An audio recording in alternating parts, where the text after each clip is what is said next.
Hello, ladies and gentlemen. Today's podcast is actually going to be a very in-depth look at a great film, which is basically a satire called The Lobster, written and directed by Yorgos Lanthimos. I don't know if I'm saying his last name right, but he he's a Greek director. And this film premiered console last year. I actually saw it last year, and we watched it again last night. And it's amazing. It's his first English language feature film starring Colin Farrell, Rachel Weisz, and John C. Riley. Now, this is a very interesting movie. 'Cause you won't see a movie made in America like this. In fact, I think John C. Reilly, I think, is the only. There might be another dude in there, but I think John C. Reilly is the only American that is actually in this film. And yeah, it's a very cool film. So there's so many things to touch upon in this film, so I'll just hop into it. So Colin Farrell plays a guy named John. I think his name is John. Make sure. Doesn't matter.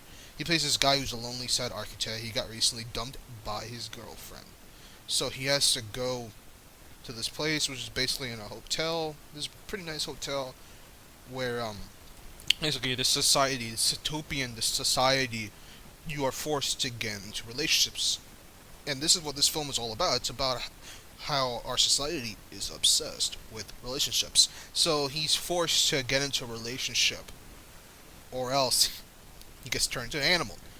And he picks a lobster. Why he picks a lobster? Well, his reasons are interesting because lobsters live over 100 years and they stay feral. And I believe he says something else too.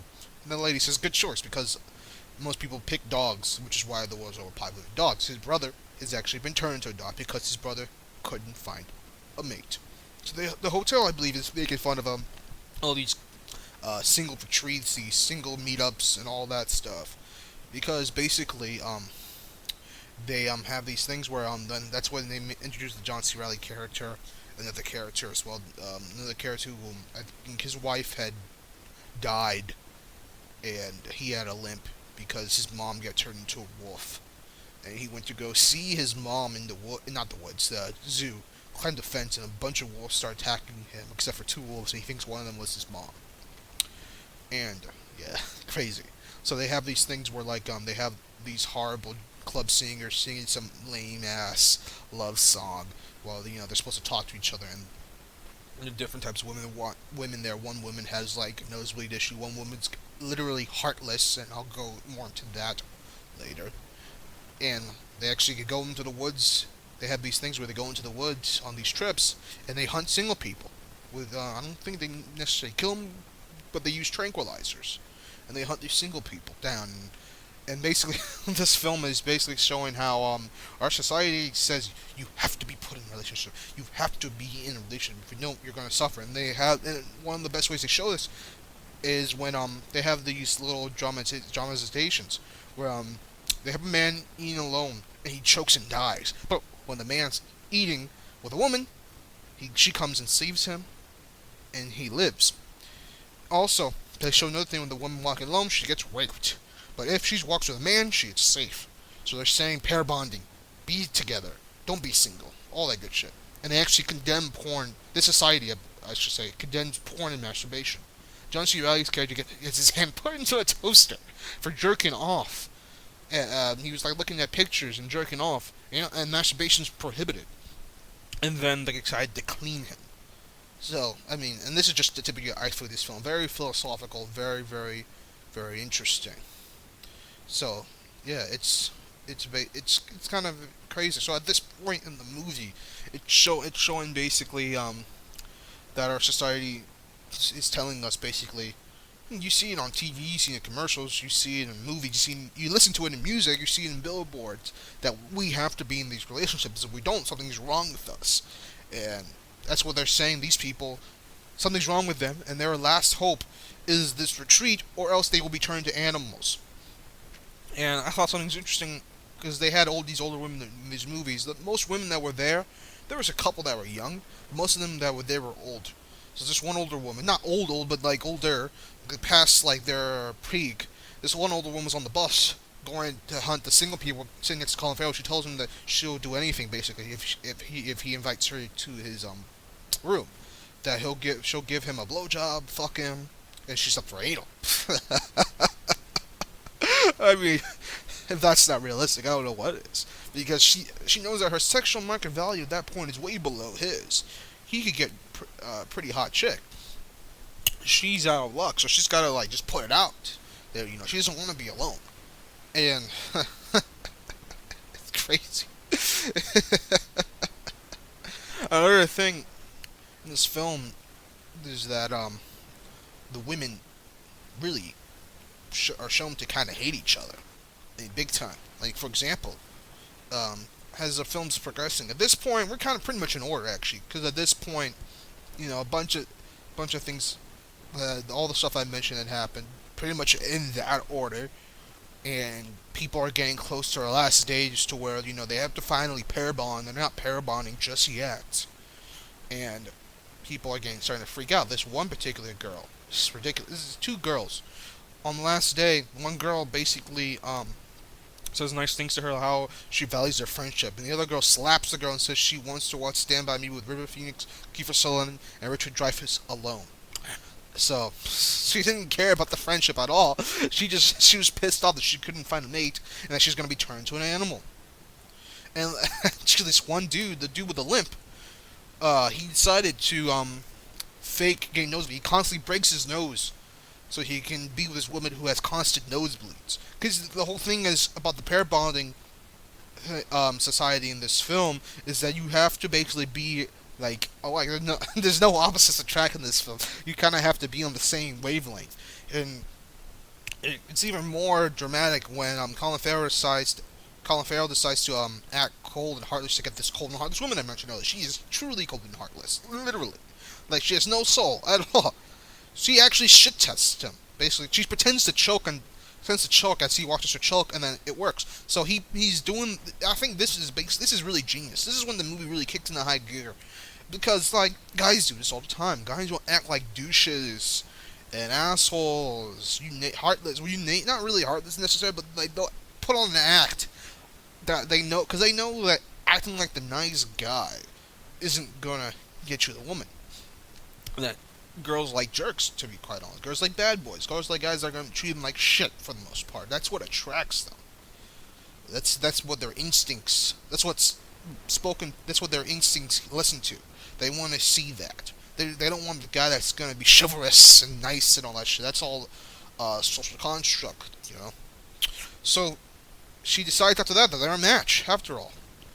But, she's actually a very cold bitch. She's very evil. And, he kind of plays along with it. He kind of acts along with it. Like, for example, the first meeting they had when he was trying to get her, some chick had jumped out of the window, and he said some fucked up shit. He meets the one dude with the limp and the constantly nose-bleeding chick's daughter later on, and he kicks her, he kicks her. And he says some cruel shit, and he just put on this act. And like for example, when they're fucking, she makes sure that she has the lights on so she can see his face or he's not smiling and whatnot. And then he actually cracks though when she kills the dog, which is his brother, and he starts to cry in the bathroom. And she slaps him, so she's gonna turn him in, and turning him in basically would be turning him into an animal. But when he gets into the hotel, he gets lucky. He gets a tranquilizer with help from the hotel maid. It actually tells him to shoot her, so they make sure that the guys that work there don't know that she helped him, and he turns the heartless woman into an animal.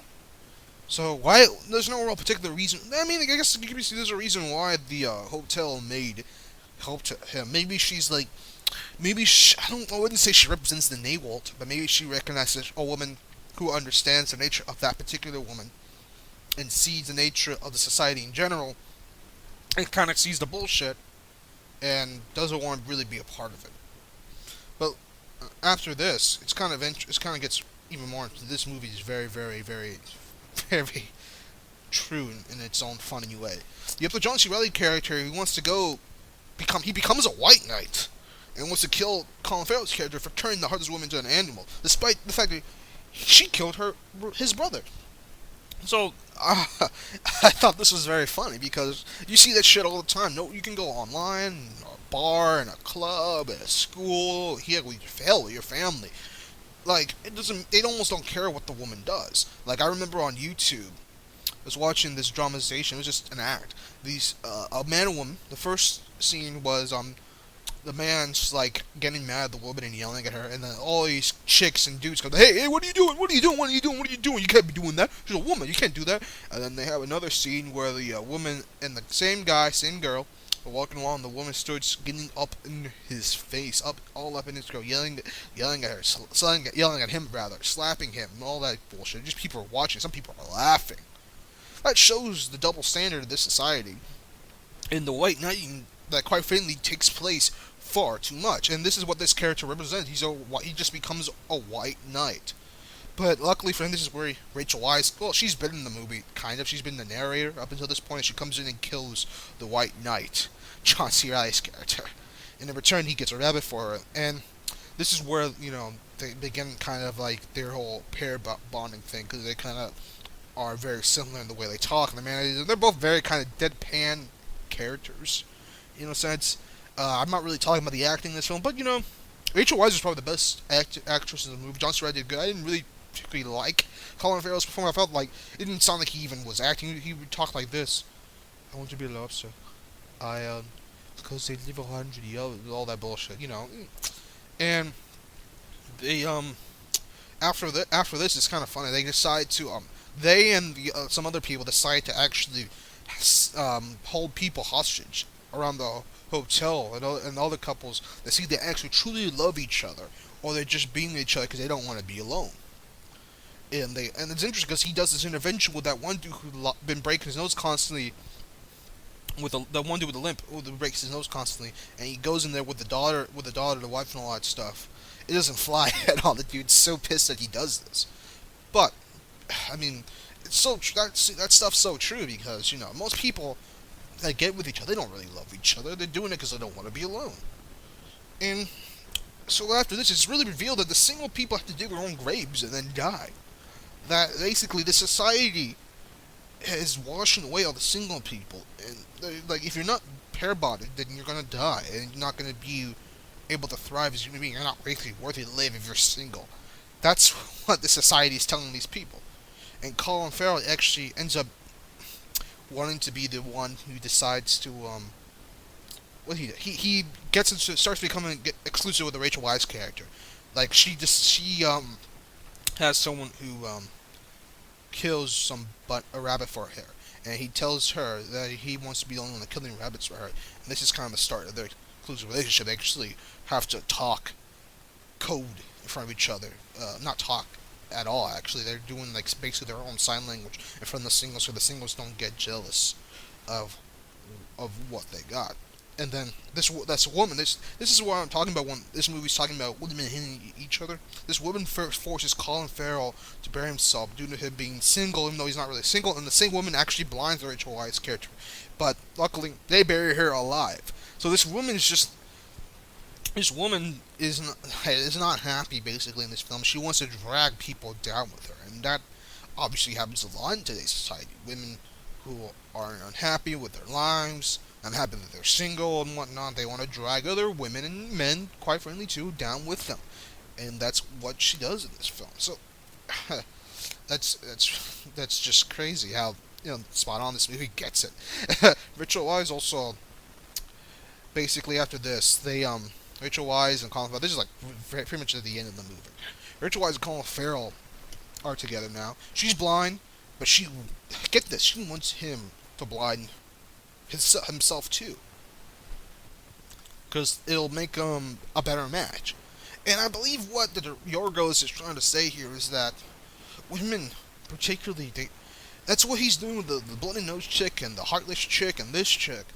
That when you're with a woman, she's like she wants you to basically turn into the male equivalent of her. That's my guess, because it makes sense because of the way the characters in this film are. Like the women keep trying to change the men into something they're not. Like one dude has to constantly break his nose to be with this woman, and now he has to blind himself. The last shots of the movies, he's in the bathroom with like a towel or a tissue in his mouth, about to stab himself with a steak knife in the eye. and the chick's waiting in the diner for him to come back, and then that's how the movie ends. It was freaking it's freaking crazy to be.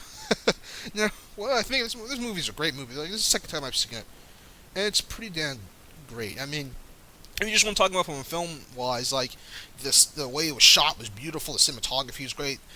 I liked Rachel Weisz's performance. John C. Reilly was pretty good. Colin Farrell was, he didn't really do much, to be honest. He was a star too, but like, it's whatever. But the message here in the story here is pretty damn brave. Like, you don't see this in American films, really. Like, it's about basically, how our society makes us feel like we have to be religious, we have to pair bonding. That's the way to go. But it's not really. Like, it's just all of this is just social constructs they're put onto us from the caveman days. Like, it doesn't really apply anymore. Relationships, more and more people, men and women, are getting into relationships. It's just not a thing that really happens anymore. But there's enough people who do it, and the older generations are like, you have to do this. You have to do this. What's wrong with you? You're not in a relationship? I remember, I was working in a movie theater once. Most of the people there, not everyone, most of the people there had, like, boyfriends and girlfriends. I remember a couple of people that actually, hey, do you have a girlfriend? I'm like, no. At that point, I like to date a decent bit. And I was like, no, I don't have a girlfriend. No, I didn't really want one. Honestly, after my last girlfriend, who was, last, like, serious relationship was my freshman year of college, like 2011. And after that, I'd just been kind of dating and doing my own thing. And people, I mean, not everyone thought this was weird, but some people were like, oh, well, why aren't you in a relationship? Like, it's like, these people can't be alone. And that's what this whole movie is about. These people who can't be alone, the society is, like, scared of loneliness. So, and they can't handle that. So now they have to force everyone to be in a relationship. And if you're not in a relationship, you're basically dead. Ugh, man, it's very. I recommend everyone watch this film. It's a great movie. I hope it gets nominated for an Academy Award. I don't know, man. It might get nominated for, like, best foreign film. That's possible. I could see it. I hope so. I mean, it is straight up. It's a straight up foreign film. Great director's first English language film. Well, I don't know actually, because it's in English, so I'm not sure about the rules. So I might not, get nominated because of that. But it's great. The message in it is so interesting. It's very original. That's it figures that somewhere outside of Hollywood, someone would make this movie. And this Yorgos guy, I'd never seen any of his movies before. I looked him up on Wikipedia. Has a good career, good resume. You guys will like his, and you'll learn a lot about this. And like I said, this movie just shows how the society makes us, want to be in a relationship. I mean, you look at the stuff on TV, like, I don't know, TMZ bullshit, like, celebrities being couples and all that shit. Like, oh, look at them, they look so happy. Like Jennifer Aniston doesn't look so happy. Well, she wasn't happy when she got divorced from Brad Pitt, was she? Brad Pitt. Look at poor Johnny Depp and Amber Heard, how she fucked him over, and now he might be losing half of his $400 million, and then she monkey branches off to Elon Musk, who's worth $12 billion. That's how relationships really work. That's really what it is. But we still hold this romanticism, true love bullshit. Like, oh, it's out there. Romanticism is real, and romanticism is quite frankly not real. Like, I loved what Elaine D. Bottom from School of Life said about how romanticism is not alive; it's dead, and it's so true. Like, it's just kind of ruined relationships, really, and what it's kind of sad that this society and people are built on this fantasy of true love and relationship. I think this movie kind of subtly talks about how this true love really doesn't exist. Romanticism really doesn't exist. That's what this movie is really saying. Because, like, no one in this film is, like, truly in love with it. Like, okay, the best relationship in this film was the Colin Farrell and Rachel Weisz characters. They seemed to actually be into each other, but it wasn't like I love you, you love me. It was like she saved his life. But the only reason she saved his life. Not, I wouldn't say the only reason she saved his life, but like she immediately acts like, just kill me a rabbit so I can eat. So like they basically were doing stuff for each other. It was like a business partnership in a sense, And even that, she wanted him to go stab himself in the eye so they could be equals in the relationship. There's no characters in this film that were actually truly in love with each other. And then, like, it starts out with Colin Farrell's character getting dumped by his, I believe, it was his wife. So, yeah, and also one thing I left out that happened at the beginning of the film was, it's funny. I think they were choosing, like the characteristics, like would you be homosexual, or heterosexual. You had to think about it because they couldn't, because he couldn't like say he was bi, I guess, something like that, or he just swung both ways. He had to decide either or. And I think Yorgos is basically saying how society basically said you have to be heterosexual or homosexual. You can't swing both ways, which honestly that's more of a guy thing. Like, I remember that Andrew Dice Clay joke. He was like, I don't get being bisexual. So what? One day you in the morning you wake up want a vagina. Next day you wake up in the morning want a dick. So I thought that was so. Yes, I'm gonna recommend watching this movie. I give it 4 out of 4 stars. Great film, super philosophical, super real, in a funny, satirical manner, and I hope it gets nominated for an Oscars here. I don't know if it will. I don't know if Hollywood's gonna really accept this film. It's made a decent amount of money. Did great at cons. Won a bunch of awards already. So whatever. You'll enjoy that. I know you will. So if you like this, you found it helpful, please click that like button. Click that subscribe button. That is. Comment in the comments below if you want to help us out. Click on that Patreon link. Follow me on Twitter. Read my blog. Until next time, guys and gals. Later.